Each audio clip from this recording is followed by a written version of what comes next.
captured by your grace. I am in awe of your holiness.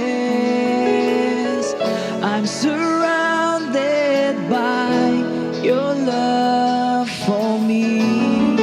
Oh, for me. How mighty is your hand that took me out of miry clay. I'm surrounded by your love for me. Oh, for me.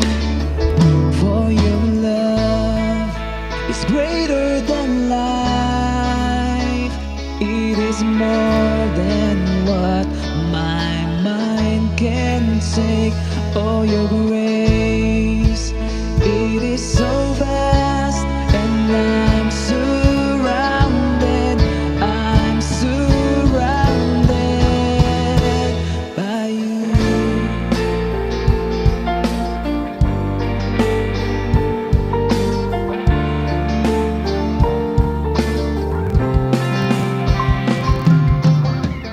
I'm captured by your grace. I am in awe of your holiness. I'm surrounded by your love for me. Oh, for me. How mighty is your hand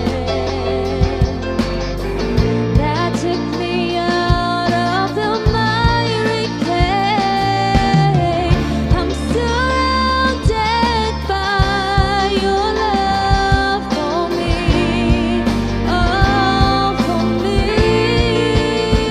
For your love is greater than life. It is more than what my mind can take. For your grace, it is so vast, and I'm surrounded by you. Your love is greater. Your love is greater. Your love is greater than life. Your love is greater. Your love is greater. Your love is greater than life. Your love is greater. Your love is greater. Your love is greater than life. Your love is greater. Your love is greater. Your love is greater than life. For your love is greater than life. It is more than what my mind can take. Oh, your grace, it is so vast, and I'm surrounded by your love. It's greater than life. It is more than what my mind can take. For your grace, it is so vast, and I'm surrounded by you.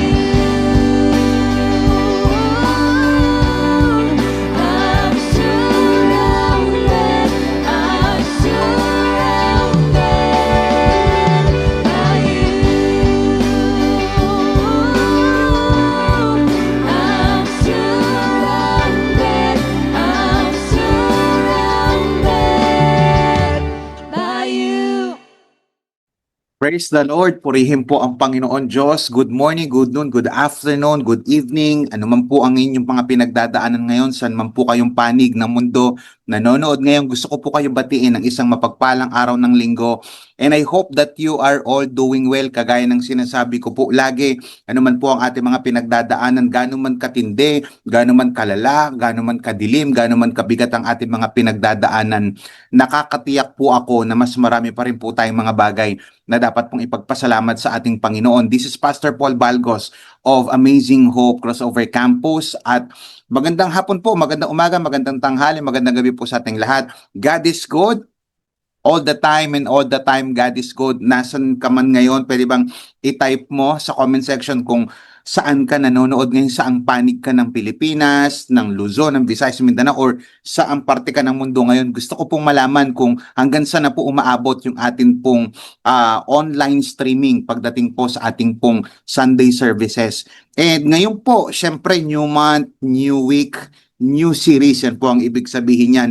And welcome po sa ating pong July series entitled Sacred Space. Come on, type that in the chat, Sacred Space, Experiencing God Again and Again. Mga minamahal kong pong kapatid, alam po natin na sa sobrang dami po ng nangyayari po sa ating buhay, sa mga kagaya po ng mga nag-aaral, pasukan na naman, sa mga nagtatrabaho, sa mga nagninegosyo, sa mga may pinagdadaanan sa relationship, sa kanilang health. Sobrang dami po ng ating pressures, ng mga problema. Minsan po parang nawawala na po tayo ng sense of God's nearness. Yung parang ang layo na ng Diyos sa atin. Parang hindi tayo malapit sa Diyos. Pero ngayong buwan po ng July, nais po ng Panginoon natin na ibalik po natin ang ating pong attention sa Kanya. Nako, ilang buwan na lamang po ay, alam mo na, tapos ng June, July, August, September, yan na naman, mag-uumpisa na naman ng Christmas season sa ating pong bansa. Pero ngayong pong buwan ng July, isettle muna natin ang issue. Gusto po ng Panginoon na makabalik po ang ating atensyon sa Kanya. Hindi niya tayo, sa totoo lamang po, hindi niya po tayo nilalayuan. Ang tanong lang dyan, lumalapit ba tayo sa Kanya? Every time na tayo po ay napapalayo sa ating pong Panginoon. So sa buong buwan po ng July, pag-uusapan po natin kung paano ang bawat araw, ang bawat sulok ng ating pong buhay na maging sacred space. Sacred space, ito po yung lugar kung saan pwede po nating maranasan ng ating pong Panginoon. Kaya tara po, itag nyo na yung inyong mga kaibigan, yung mga classmate, ang inyong mga kasambahay, ang inyong mga kamag-anak. Sama-sama po nating tuklasin ito. Sama-sama po nating buksan ang ating puso't isipan at gumawa po tayo. Let's make room for God to move. Let's create sacred spaces in our schedules, in our homes, in our hearts, dahil ang Diyos po laging handang makipagtagpo po sa atin. Now, kung ready na po kayo sa first Sunday preaching ng July po natin, mag-type po kayo sa comment section, I am ready. Come on. Simulan po natin ito sa 2 Corinthians chapter 1, verses 3 to 7. Basahin ko po and then later on I'll explain the context. Sabi po ng Bible, verse 3, Praise be to God the Father of our Lord Jesus Christ. He is the Father who is full of mercy, the God of all comfort. Verse 4, He comforts us every time we have trouble, so that when others have trouble, we can comfort them with the same comfort God gives us. Verse 5, we share in the many sufferings of Christ. In the same way, much comfort comes to us through Christ. Verse 6, if we have troubles, it is for our comfort and salvation. If we are comforted, it is so that we can comfort you. Sabi po ng verse 6, and this helps you patiently accept the same sufferings we have. Verse 7 says, our God, our hope for you is strong. We know that you share in our sufferings, so we know that you also share in our comfort. Purihin po ang Panginoon sa pagkakabasa ng kanyang banal at makapangyarihang salita. Ito pong 2 Corinthians was written by the Apostle Paul. Now, hindi po ito yung una niyang letter. Meron po siyang unang letter. Si Paul po ang nag-found ng church po sa Corinth. At nag-serve po siya doon. Yun yung kanyang unang visit. Yung kanyang unang visit po ay yung po yung nag-start siya ng church. And he was there. He served there for almost 18 months. Ibig sabihin, 1 taon at kalahati. Tapos nagkaroon po ng seryoso pong problema Pag-alis po ni Apostle Paul, nagkaroon po ng seryosong problema. As in serious problem na almost i-divide dito ang simbahan. Nagkaroon po ng division sa simbahan, nagkaroon po ng kanya-kanya, nagkaroon po ng disorder sa worship.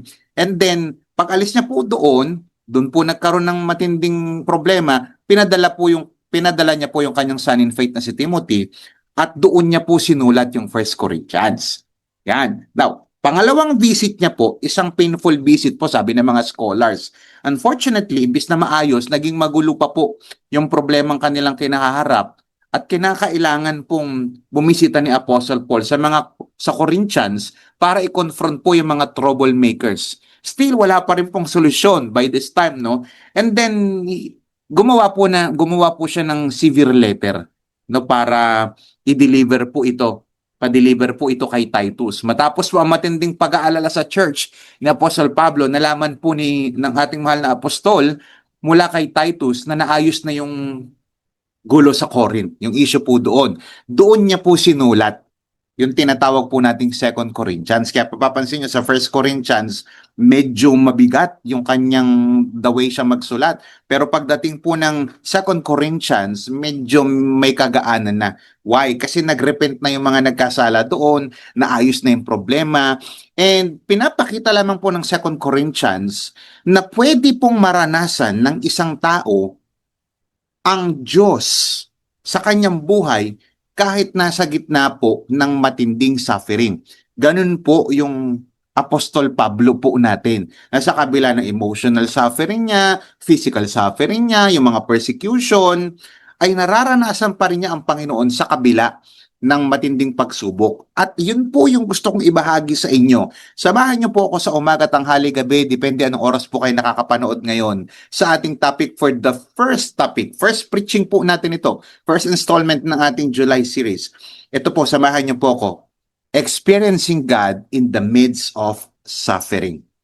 Maranasan ng Diyos sa gitna ng matinding pagdurusa, matinding problema. I don't know kung ano po yung personal mong suffering ngayon. Whether ikaw ay nag-aaral, nagtatrabaho, nagninegosyo. But one thing is for sure, one thing is for sure. At some point of our lives, or perhaps now, dumadaan po tayo sa suffering. Now, in this opening verses, ito po, maganda po ito. Si Paul po nagbigay ng 3 solid reminders. Pakitype sa comment section, 3.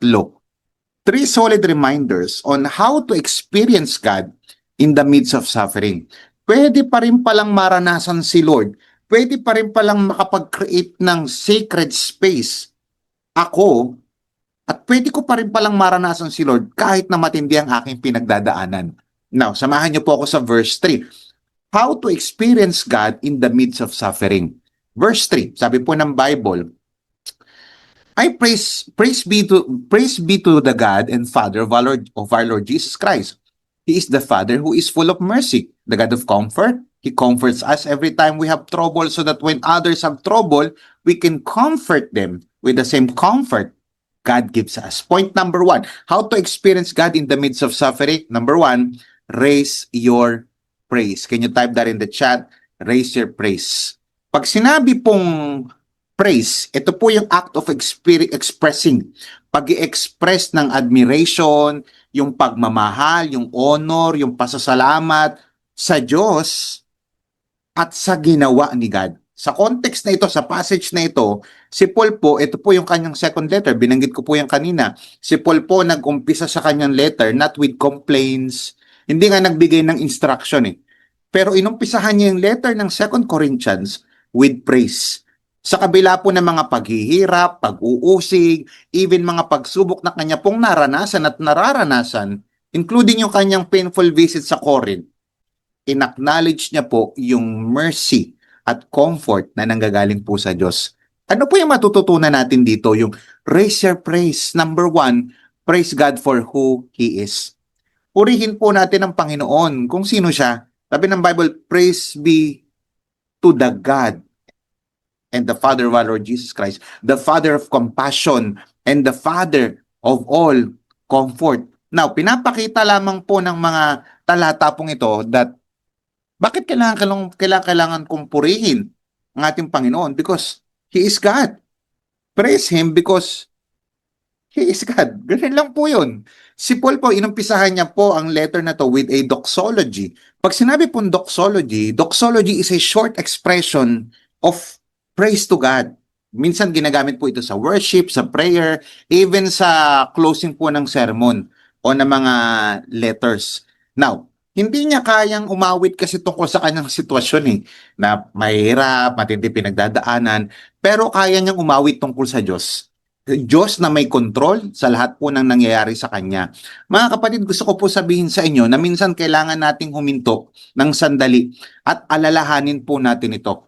Ano man ang pinagdadaanan mo, stop ka muna at i-declare mo ito ngayon sa iyong puso at sa iyong bibig, siya ay Diyos. Pwede bang i-type natin sa comment section, siya ay Diyos? Bakit magpupuri pa rin ako sa gitna ng suffering na pinagdadaanan ko? Kasi siya ay Diyos. Hindi siya tao na may limitasyon. Hindi siya nagkakamali. Hindi siya nagugulat sa nangyayari sa buhay mo. Hala, may problema siya. Hindi siya nagugulat. Why? Because He is God. He is powerful. He is sovereign. He is in control. Now, sa gitna po ng gulo, ng takot, o ng kawalan ng kasiguraduhan na mga pinagdadaanan po natin, pwede nyo pong panghawakan, meron kang Diyos. Kapatid, kung hindi mo na kaya, siya kaya niya. Gusto ko po sabihin sa inyo na kapag gulong-gulo na ang isipan mo, meron siyang malinaw na plano para sa iyo. Kung feeling mo mag-isa ka na lang, hindi ka niya iniiwan. He is God. He is the same yesterday, today, and forever. At ang Diyos po natin, hindi lang siya makapangyarihan. Siya rin ay mapagmahal, maawain at tapat na Diyos. So kung nanghihina ka ngayong kapatid at feeling mo nalulunod ka na sa pagsubok, i-remind mo ang iyong sarili, yes, I am struggling, but I have a God and He is still in control over all situation. Kaya pansinin nyo, sabi dyan sa scripture, He is the Father of compassion, Father of mercy. Ang mga Jewish people po, yung pagka sinabing the Father, yung praise po na yan, ibig sabihin po niyan, originator of.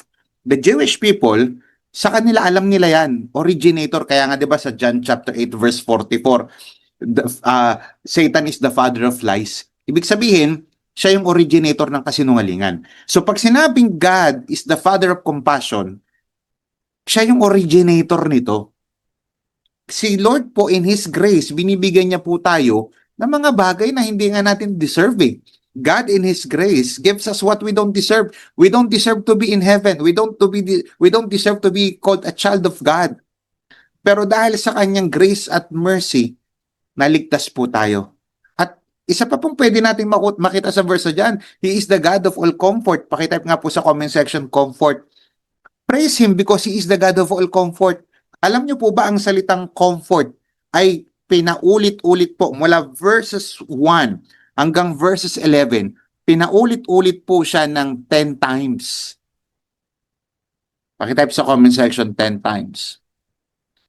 Si Lord po, hindi po siya nag-o-offer, hindi lang siya nag-o-offer ng sympathy kapag tayo ay nagsasuffer. Hindi siya po yung nagtatapik lang, oh, kaya mo yan, kaya mo yan. Pag sinabi pong comfort, yung English word na comfort, galing po yan sa dalawang Latin word na ibig sabihin ay with strength. Yan. Ang Greek word po niya, nang ibig sabihin to come alongside and help. Yan po yung same na Greek word na ginamit po sa salitang comforter na si Holy Spirit po sa John chapter 14 to John chapter 16. Ibig sabihin, in times of suffering, we are praising Him. And He puts strengths in our hearts. Hindi lang to basta tapik. Naglalagay ng lakas si Lord para makayanan natin na harapin ang ating mga problema at magtagumpay tayo dito. Ano ibig sabihin ng God of all comfort? All comfort. Ibig sabihin lahat ng uri ng comfort sa Tagalogan yan, aliw eh. Hindi yan yung ini-entertain na comfort means aliw. Lahat ng comfort na kinakailangan mo, pag sinabing God of all, ibig sabihin nun, nasa Kanya na lahat. Nawalan ka, siya magbibigay ng lakas sa'yo. Nabigo ka, siya magbibigay ng comfort, ng lakas sa'yo. Iniwan ka, inabandon na ka, sinaktan ka, siya magbibigay ng comfort o ng lakas sa'yo. Pagod na pagod ka na, siya ang magbibigay ng lakas sa'yo. Kaya hanapin mo kay Lord ang comfort at hindi sa tao. Sa tao, pwede sila mag-fail. Sa pera, pwedeng mawala. Saan ka nakakahugot ng comfort? Pangalawa, praise God for what He does. Bakit ko pupurihin si Lord? Kasi Diyos siya. Pangalawa, bakit ko pupurihin si Lord? Kasi meron siyang ginawa. Sabi ng verse 4, He comforts us every time we have trouble. Uy, kino-comfort tayo ni Lord. Pinalalakas ang ibig sabihin yan. Hindi ka lang tinatapik na kaya mo yan. Hindi. Sinusupplyan ka niya ng enough strength for you to move forward in this journey called life. He comforts us every time we have trouble. Tignan niyo saglit yung Psalm 46:1. God is a refuge and strength and ever-present help in trouble.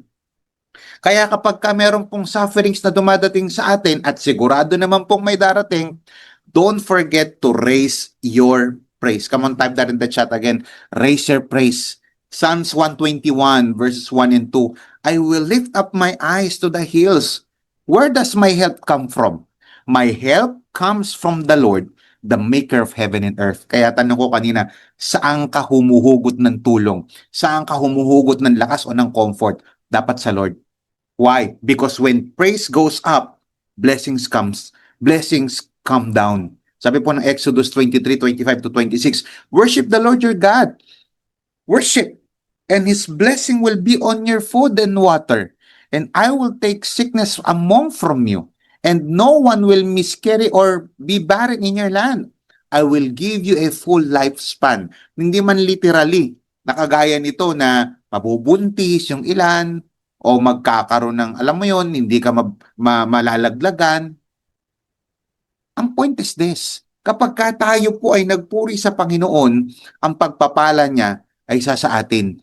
At ang pagpapala ko minsan, hindi po ito yung blessing na material lamang. Hindi ito yung blessing na yung mga bagong mga gadgets. Although wala pong masama, God can bless you with material things. But there is a blessing far greater than material things. Ang tawag po doon, immaterial things. Kaya ano man ang pinagdadaanan mo ngayon, magpuri ka sa Panginoon. Kapatid, erase mo yung kamay, erase mo yung puso. Tanungin kita, anong umaangat sa'yo sa panahon ng pagsubok? Yung iba, blood pressure. Umaangat yung tension. Umaangat yung pride. Umaangat yung galit. Umaangat yung takot. Dapat po mas umaangat po yung pagsamba natin. Nawa umangat po ang papuri po natin sa Panginoon kaysa yung mga takot at mga pangamba po natin sa buhay. Pwede po bang palakpakan natin ang ating Panginoon? Praise God, that's point number 1. Point number 2, how to experience God in the middle of suffering. Point number 2, sabi po ng verse 4, He comforts us every time we have trouble so that when others have trouble, we can comfort them with the same comfort God gives us. We share, sabi ng verse 5, we share in the many sufferings of Christ. In the same way, much comfort comes to us through Christ. Verse 6, if we have troubles, it is for your comfort and salvation. If we are comforted, it is so that we can comfort you, and this helps you patiently accept the same sufferings we have. How to experience God in the middle of suffering? Una po, raise your praise. Pangalawa, realize the purpose. Come on, type that in the chat. Realize the purpose. Now, dapat maisip mo na anuman ang suffering na pinagdadaanan mo as a Christian, merong yan purpose. We must never think that trouble or suffering is an accident. In fact, listen to this very carefully, it is an incident. Suffering is painful, but listen to this very carefully. Suffering is purposeful. Let me just repeat it.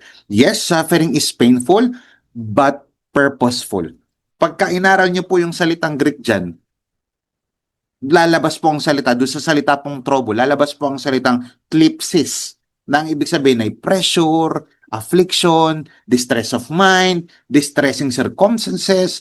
Gusto ko pong sabihin sa inyo, kapag ka ikaw ay Christian, walang tapo na problema. Because your pain has a purpose.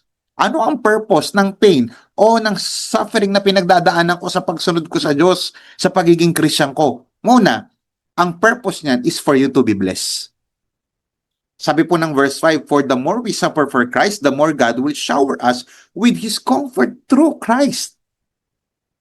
Kaya pala may mga pinagdadaanan tayong pagsubok dahil sa pagsunod natin kay Lord, para ma-bless po tayo. Alam niyo po, the most reason I believe na si Apostle Paul, kung bakit niya po sinulat ito, is para i-encourage niya po yung mga tao, lalong-lalo na yung mga taga-Korinto, na maunawaan na si God o yung kanyang lakas o yung lakas ni God ay nare-reveal sa mga suffering nating mga humans. Ibig sabihin, mas matindi yung pinagdadaanan nating problema, mas makikita yung lakas ni Lord sa ating pong buhay. Imagine mo si Paul, binuksan niya yung letter na ito with a deep emotion. Galing po siya sa matinding paghihirap at dumadaan pa rin po siya sa matinding paghihirap emotionally, physically, and spiritually. May tension pa between him at saka sa Corinthian church. But instead of focusing on pain, listen to this very carefully, he begins with praise and then shifts the perspective sa pamamagitan ng comfort at purpose nung nararamdaman nating mga problema. Yes, we suffer, pero sa bawat pagdurusa, may kasamang comfort galing kay Kristo. Gustong ipakita ni Apostol Pablo sa mga Korinto na hindi nasasayang ang hirap kung kasama mo si Kristo. Hindi sayang ang problema sa isang tao na kasama si Kristo. In fact, suffering becomes the way to experience God's comfort more deeply. Kaya sabi ng Bible, for the more we suffer for Christ, tignan nyo maigi yan, for the more we suffer for Christ, ina-acknowledge ni Apostle Paul that suffering is real. Hindi niya dinay-deny. Ganon din po sa ating buhay. Huwag nating ide-deny na meron tayong pinagdadaanan. Meron po talaga. Ngunit gustong sabihin sa atin ng Bible, kapag ikaw ay sumusunod sa Diyos, hindi po ito meaningless suffering. Ito ay suffering for Christ. Ibig sabihin, dahil sa faith, dahil sa iyong pagsunod, dahil sa iyong pagsuserve, nagsasuffer ka. And that is suffering for Christ. The more God will shower, the more ka daw na nagsasuffer para kay Lord, the more pa isa-shower ni Lord yung kanyang comfort, yung kanyang strength sa pamamagitan ni Kristo. Hindi lang ito yung basta comfort, showered, overflowing. Now, ang tanong, ano ang source ng comfort mo? Dapat po hindi tao, dapat hindi success, dapat hindi po sarili, kundi si Christ mismo. Kasi kung success lang, kung tao lang, pwedeng mawala yung success, pwedeng mawala yung tao, pero si Lord hindi po siya mawawala. So when we go through pain with Christ, listen to this very carefully, go through pain with Christ. Go through pain with Jesus. Hindi po ito yung dumadaan ka sa problema na hindi mo kasama si Lord.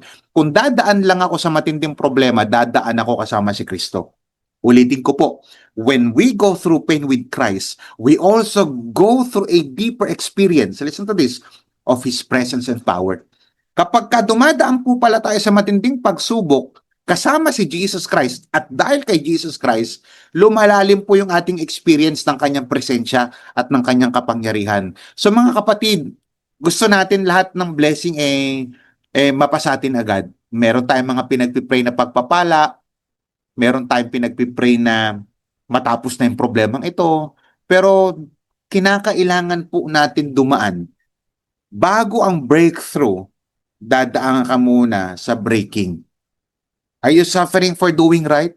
Are you suffering because of following Jesus? God sees you. Nakikita ka ng Panginoon at mag-expect ka ng comfort from the Lord.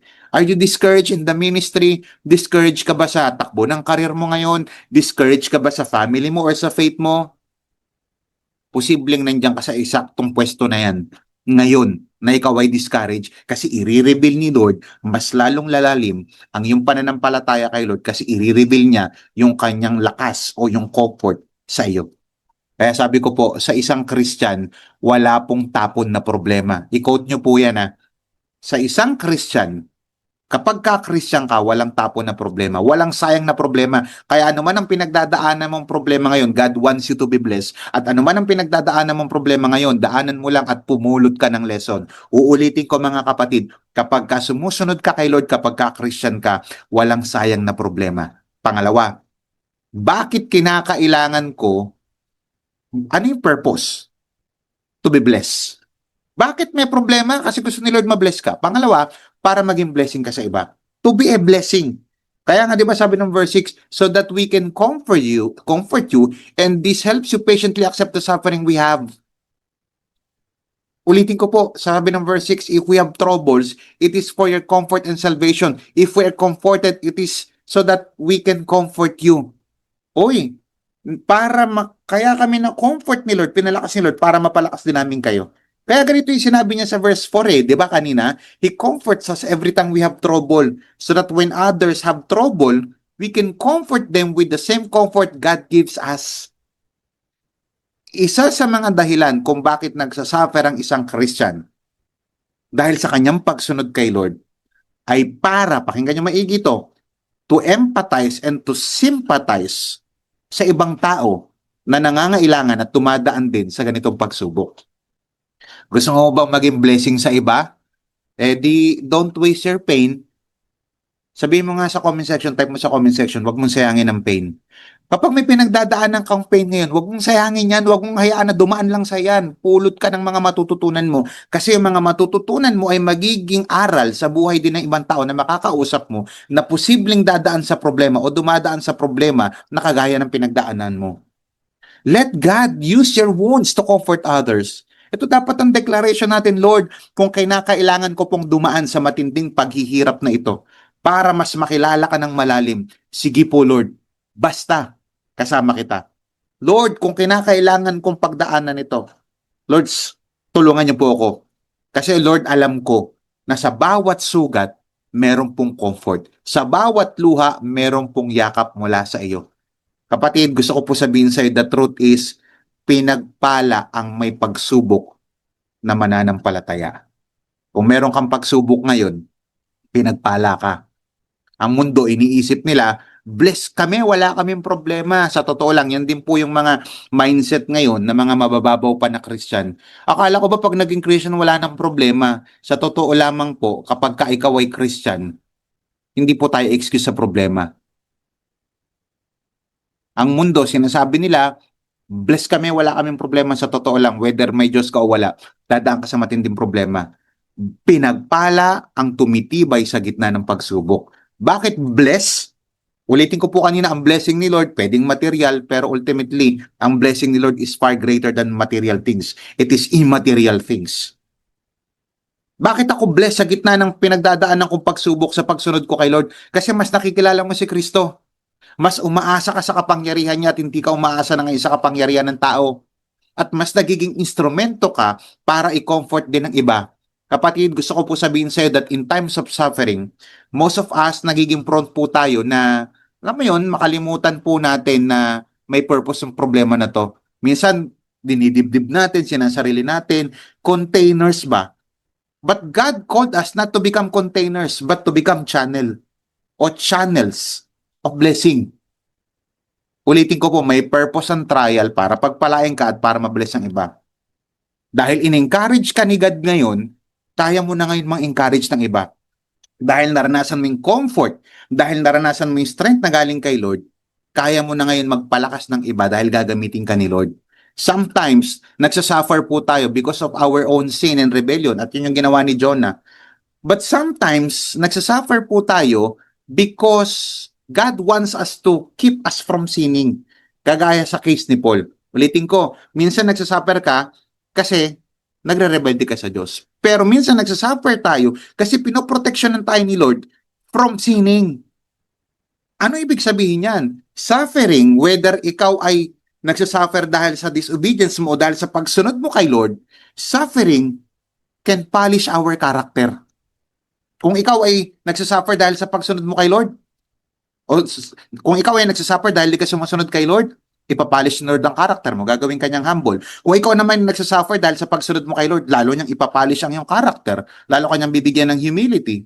It helps us, bukod doon, yung suffering na pinagdadaanan natin, helps us to share the character of God sa pamamagitan po ng mensahe ng Diyos sa ibang tao. Ulitin ko po, ang suffering po, hindi lamang po para sa atin, para makaranas tayo ng comfort ni Lord. Tama po yun. Pero ang suffering para rin po sa ibang tao. Kaya tayo nagsasuffer para pag na-experience natin ito, may encourage, mabibigyan natin ng lakas, and someday, baka masyaran pa natin yung mga taong hindi mananampalataya sa Lord. Ulitin ko po, listen to this very carefully. God has to work in us before He can work through us. Palakpakan po natin ang ating Panginoon. Praise God. Purihin po ang Panginoon. Pangatlo, sabi po ng verse 3, our hope for you is strong. We know that you share in our sufferings, so we know that you also share in our comfort. Ito na maganda. How to experience God in the midst of suffering.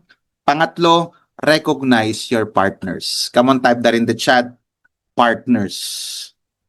Ang context, paulit-ulit kong sinasabi, sinulat ito ni Apostle Paul sa mga taga-Corinth, sinabi niya hindi siya nag-iisa sa kanyang paghihirap. Why? Kasi may mga taong kasama niya, hindi lang sa tagumpay, pati rin sa suffering.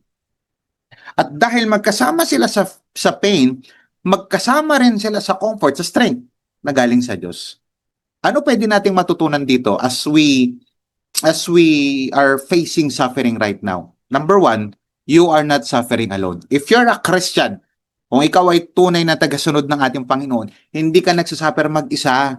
Hindi lang ikaw ang nahihirapan. Type mo nga sa comment section, hindi lang ikaw. Yan. Sa madaling salita, hindi lang ako ang nahihirapan at hindi rin ako ang nag-iisa sa comfort o sa strength. Minsan po kasi kapag dumadating po sa buhay natin na tayo po ay merong matinding suffering na pinagdadaanan, may tendency na magsarili tayo, ikulong natin yung ating sarili, lumayo tayo sa ibang tao, ayaw natin ipakita yung nasasaktan tayo, yung umiiyak tayo. Pero si Paul, si Apostol Pablo, aminadong nasasaktan siya. Pero hindi siya nag-iisa. May mga partner siyang kasama, yung mga kapatid natin sa pananampalataya. May partner in mission, partners in pain, and eventually partners in healing and in comfort. Listen to this. That's how the body of Christ works. Ano ibig sabihin yan? We carry each other burdens. We don't suffer alone. We don't heal alone. We suffer together and we heal together. Kaya i-recognize mo yung mga tao na inilagay ni Lord sa harapan mo. I-recognize mo yung mga taong ginagamit ng Diyos para lalo kang umayos. Hindi aksidente na may kapatiran ka sa church, hindi aksidente na nasa life group ka, hindi aksidente nakikinig ka ngayon, o kahit sa family mo nananalangin at sumusuporta sa iyo, hindi aksidente yon. I-recognize mo yung mga tao nilagay ni Lord sa harapan mo para lalo kang makalapit sa Diyos. Yes, we share in our suffering. Kaya importante, if you want to be restored, if you want na umayos ang buhay mo, ang iyong spiritual life, we journey together. Ang dami ko ng mga sinamahan na kung saan bumagsak pero nakabangon at nakapag-serve ulit, nakabalik ulit sa kanilang pananampalataya kay Lord. Hindi ako si Lord pero ginagamit ako ni Lord. At ginagamit ni Lord din yung ibang tao para ako lumakas din. Recognize the people that God placed in your life and be willing to suffer and heal together. Alam niyo po, sa samahan po nating mga Christian, whether ito sa iba-ibang local churches o mismo sa life group nyo o sa church po natin, hindi po laging happy moments ang samahan natin. Kasi ang tunay na partnership, handa dapat tayong magtiis sa mga weaknesses po natin. Magdamayan po tayo sa mga pinagdadaanan natin, sa mga adjustments natin, at wag po natin kalimutan na i-comfort din kapag tayo ay na-comfort na, pinalakas tayo ng Panginoon, wag po natin kalimutan na mayroon ding ibang taong dumadaan sa ganitong klaseng pagsubok. Kung ikaw ay nakaahon na, gamitin mo yung experience mo para, alam mo yun, umalalay naman sa iba. Kagaya po ng sinabi ni Apostle Paul, as you share in our suffering, so you share in our comfort. Kaya kapatid, wag mong hayaan kainin ka ng kalungkutan o sama ng loob.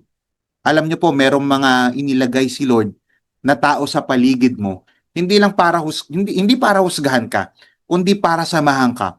I-recognize mo yung mga partners mo sa journey na ito. Kaya pwede bang, bago po tayo magpatuloy sa next point, pwede bang i-type mo sa comment section yung life group leader mo, yung pastor mo, o yung mga taong ginagamit ni Lord, mga Christian friends mo, mga ka-life group mo, i-type mo nga dito, i-comment mo, magpasalamat ka sa kanila.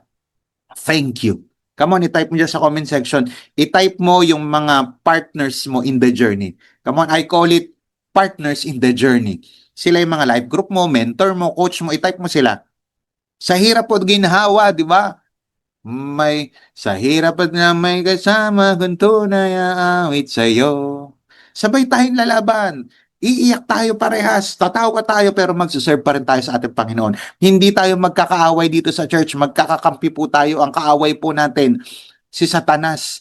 Pero tayo po, hindi po dapat tayo nag-aaway-away, hindi po dapat tayo nagchichismisan, hindi po dapat tayo nagsisiraan. Dapat po nagtutulungan tayo. Kaya itag mo na yan, yung partners mo in the journey, come on, life group mo, yung mga life group co-leaders mo, o yung leader mo, yung pastor mo, itag mo sila, magpasalamat ka at sabi mo, sabay tayong lalaban.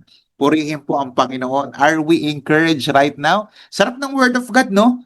Lalong-lalo na kapag nakikita mo na may mga kasama kang lumalaban din at nagsasuffer because of following Christ.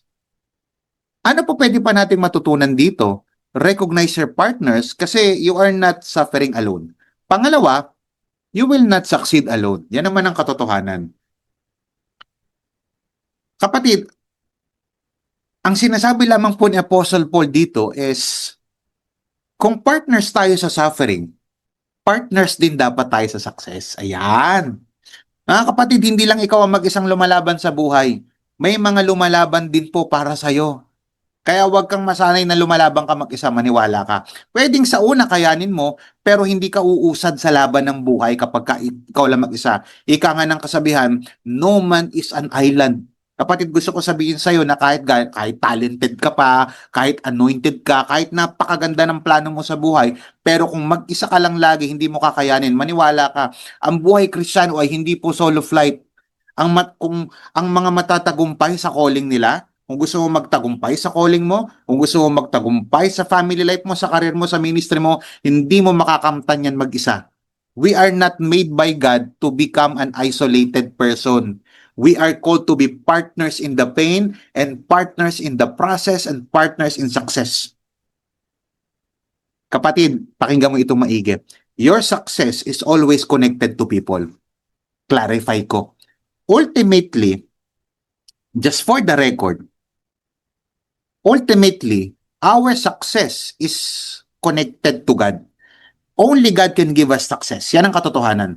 However, kahit na gusto ni Lord na maging successful ka, example, gusto ni Lord na maging successful ka sa pag-aaral, gusto ni Lord yun, pero connected ka sa mga bulakbol, connected ka sa mga addict, connected ka sa mga nagkakating, hindi ka magiging successful. Desire ni Lord na gumaling ka, tapos ang kadikit mo, yung nagbibisyo pa rin, hindi inaalaga ng kalusugan, may chance ang hindi ka maging successful sa health mo. Yan ang point ko. Your success is always connected to people. Ito kasi yung disenyo po sa atin ng ating Panginoon. Kaya, di ba, may church? Ang church ay isang assembly of believers, assembly of God, assembled by God. Kaya, when suffering goes in, comforts come out. Tiyak na may gagamitin si Lord para sa'yo. Kaya wag mong gawing secret battle ang pinagdadaanan mo, kapatid. Open up to someone. Be part of a spiritual family. May mga taong handang makiiyak at mag-pray para sa'yo. Ikaw rin, wag maging wag maging katuwang ka ng ibang tao sa laban nila. If you receive encouragement, give it. If you've been lifted, lift others. Mga kapatid, hindi lang po ikaw ang nangangailangan, ikaw din ay kailangan ng iba. Find your faith family. If wala ka pa pong live group ngayon, mag-type ka na new.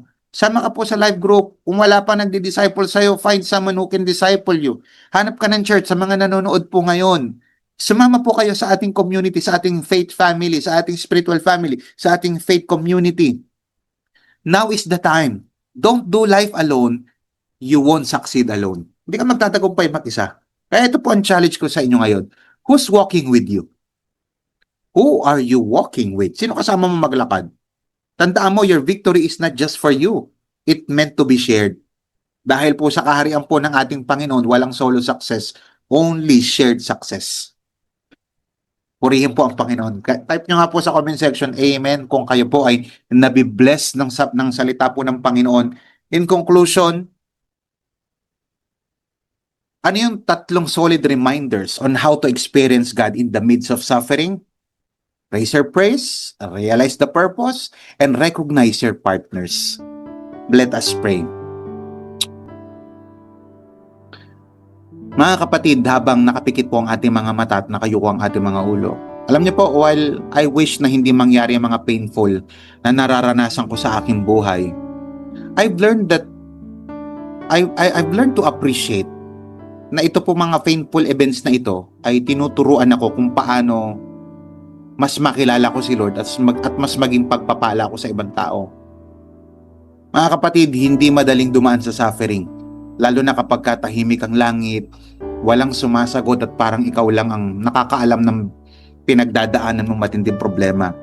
Pero ngayong araw na ito, habang tayo po ay nananalangin, gusto ko pong sabihin sa iyo, pinapaalala ng Diyos, hindi mo kinakailangan hintayin matapos ang bagyo para maranasan mo siya. Ano ibig sabihin niyan, Pastor? while we are praying right now. Kahit sa gitna ng sakit, ng suffering na pinagdadaanan mo, pwede mong maranasan ng Diyos ngayon. Paano? Raise your praise. Huwag mong hayaan lamunin ka ng lungkot ngayon. Come on, itaas mo ang iyong mga kamay. Don't mind the person next to you. Iangat mo ang papuri mo sa Diyos ng tapat. Sa Diyos na buhay, sa Diyos na mapagmahal, sa Diyos na nagbabago. Praise Him not just for what He gives, but for who He is. Pangalawa, realize the purpose. Hindi sayang ang luha mo kapag sumusunod ka kay Lord. May dahilan ng dinaranas mo ngayon. Pinagpala ka ng Diyos para maging pagpapala ka sa iba. Habang nananalangin tayo, recognize your partners. Hindi ka nag-iisa. At kung gusto mong makarating sa dulo ng laban na ito, sa spiritual journey na ito, kailangan mong kumapit sa Diyos at sa mga taong binigay niya sa paligid mo. Because the truth is, you are not suffering alone and you will not succeed alone.